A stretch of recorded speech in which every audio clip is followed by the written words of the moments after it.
বাবা হ্যাঁ বলছি চলো, যা হওয়ার তো হয়েই গেছে, চলো। এখন যাওয়া যাবে না, চুপ করে দাঁড়িয়ে থাক, মুখটা একটু করুণ করে নে, কর কর কর।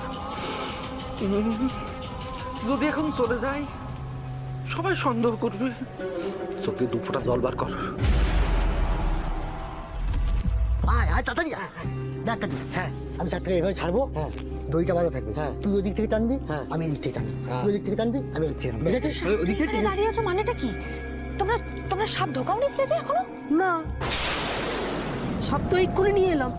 সে আবার কি কথা? তাহলে তাহলে সাপের সিনটা কি করে হলো? সাপ কোথা থেকে এলো? ও বাবা, সাপের সিন হয়েও গেল আর সাপ গেল না? কি যে কে সাপ ঢোকালো রে? এই ওরা সাপ ঢোকায়নি স্টেজে, তাহলে সাপটা এলো কিভাবে?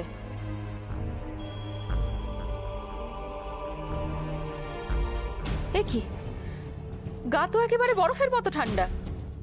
সোম,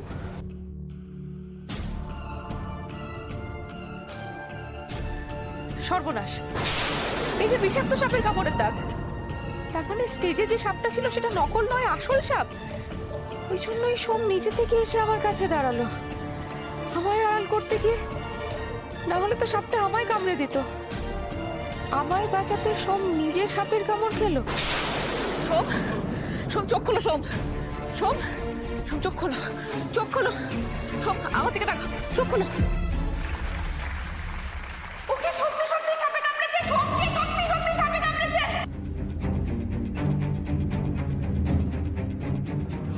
কাজু বাজাবা, সোমকে সাপে কামড়েছে, তাড়াতাড়ি এসো। সাপে কামড়েছে, সাপে কামড়ে দিয়েছে।